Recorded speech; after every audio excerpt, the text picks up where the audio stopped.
Hello, I want to talk about Korean comfort women. I'm a little bit nervous about this subject. It's a bit heavy subject to talk about.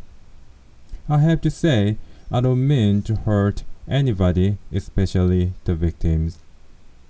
However, I'm against demonizing Japanese people for this subject. The Japanese military was an invader of Korea. It's true.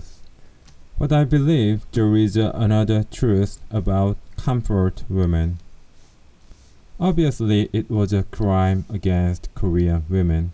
It was a crime against human dignity. However, to prevent the same crime, we need to understand exactly what it was in history and culture rather than demonizing people. To explain what exactly happened to Korean women, I published this book, Regional Custom: Truths of Korean Comfort Women. Many people know about comfort women now by the effort of the Korean organization called Jeong-eun. Korean people made comfort women movies, TV dramas, and statues all around the world. The typical comfort woman story on mass media is very straightforward. The rude Korean girls and the evil Japanese soldiers came up with guns and grabbed them as sex slaves. I don't deny the existence of comfort women and the victims. Also, I believe there were sex slaves in the Empire of Japan during World War II. However, I believe the Korean comfort women were the victims of the regional custom of human trafficking in Korea. The book title, Regional Custom, came from the sentence announced by the Gwangju High Court in Korea. The criminal case of slavery in 2014 is world famous. The salt farm slavery in Korea. Salt farm is a place that produces salt from seawater.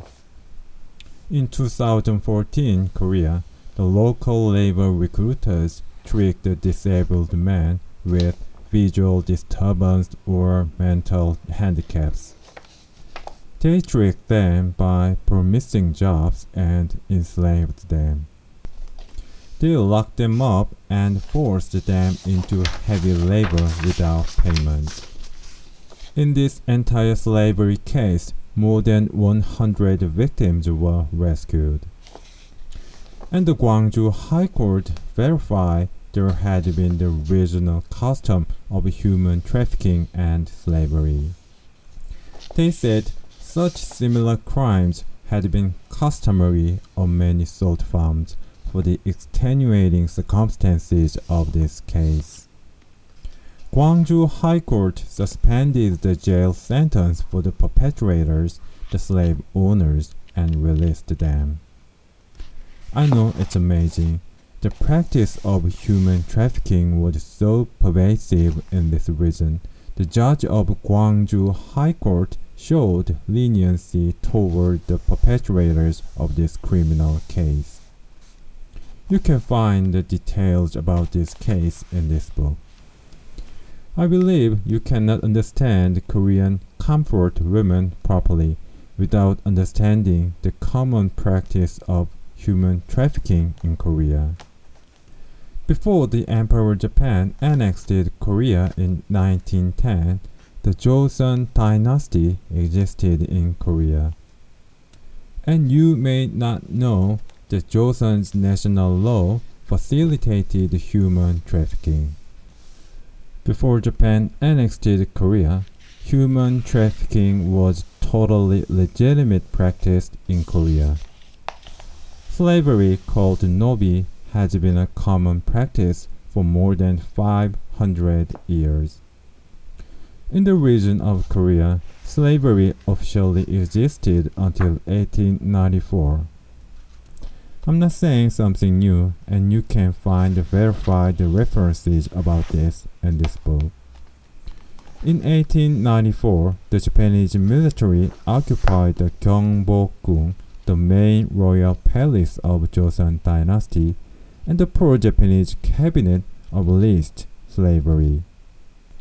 It was officially in 1894, but practically the ingrained custom didn't die out for a long time.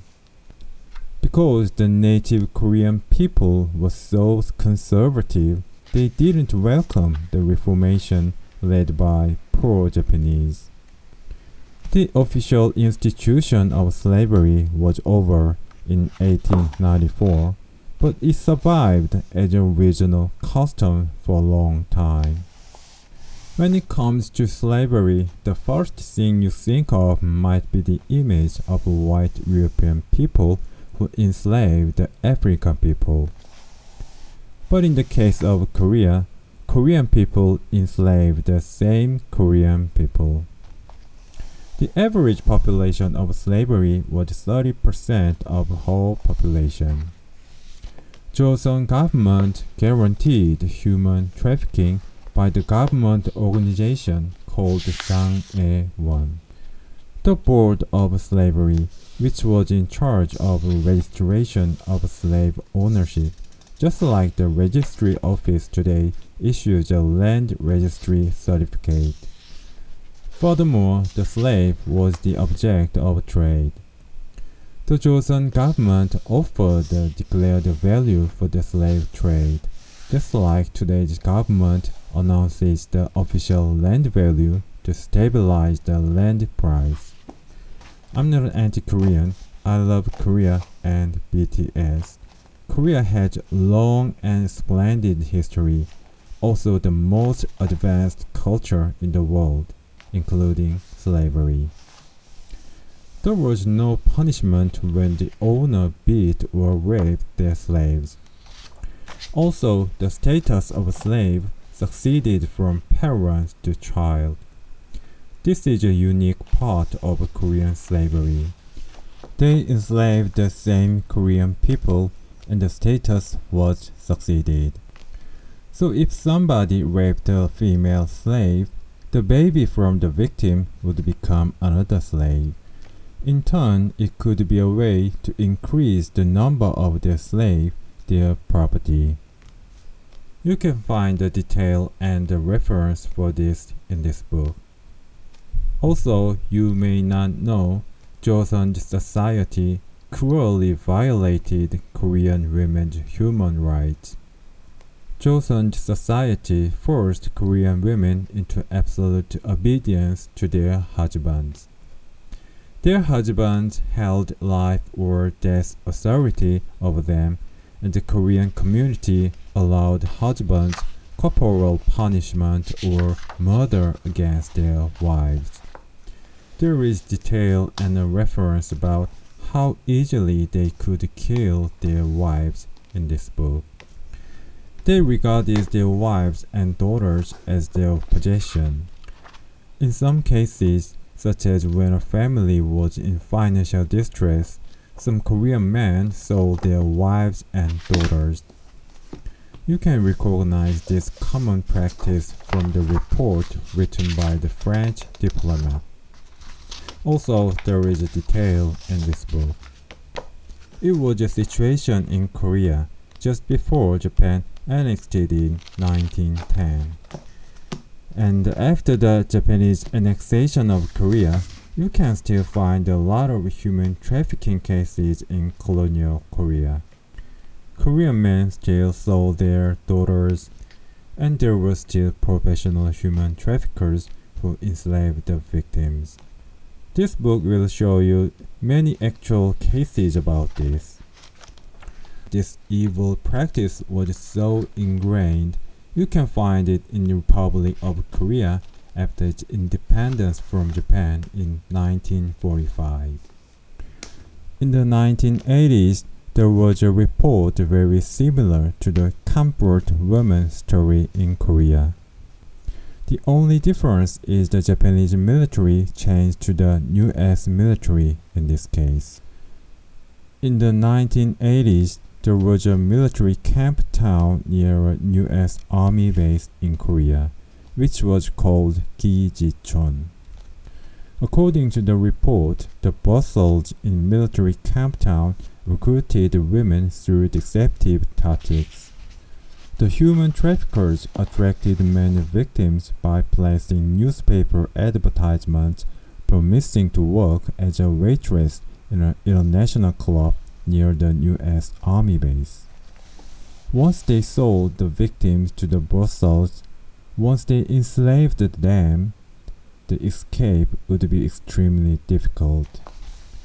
They let them victims fall into debt, and to prevent escape, they forced the victims to become addicted to the narcotics. When the victims tried to escape, gangs hunted them down and lynched them brutally. There is detail and reference for this story in this book.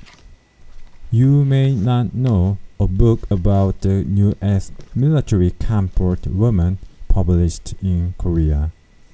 미군 위안부 기지촌에 숨겨진 진실. In the Korean language, 미군 위안부 literally means the U.S. military comfort women. I guess you have heard only about the Japanese military comfort women until now. You have no idea what's going on here. The very people who made the Japanese military comfort woman story are now making the new story about the U.S. military comfort woman. They are ready to blame the U.S. military for the tragedy which happened to the Korean women. If you read this book, you can recognize they are really good storytellers. And they are the people who want to eliminate the U.S. military base from Korea. Anyway, the official statistics show more than 5,000 victims of human trafficking from the mid-1990s to the early 2000s. As you can see from the previous sentence by the Gwangju High Court, I believe the regional custom of human trafficking in Korea survived at least until 2014. It's 1 year after the debut of BTS. This book has references for every single detail. This book explains how they demonized the Japanese people in Korean history with actual examples. And it shows how they fraudulently substituted the historical facts. After reading this book, you can find another historical truth about comfort women. Thank you for watching.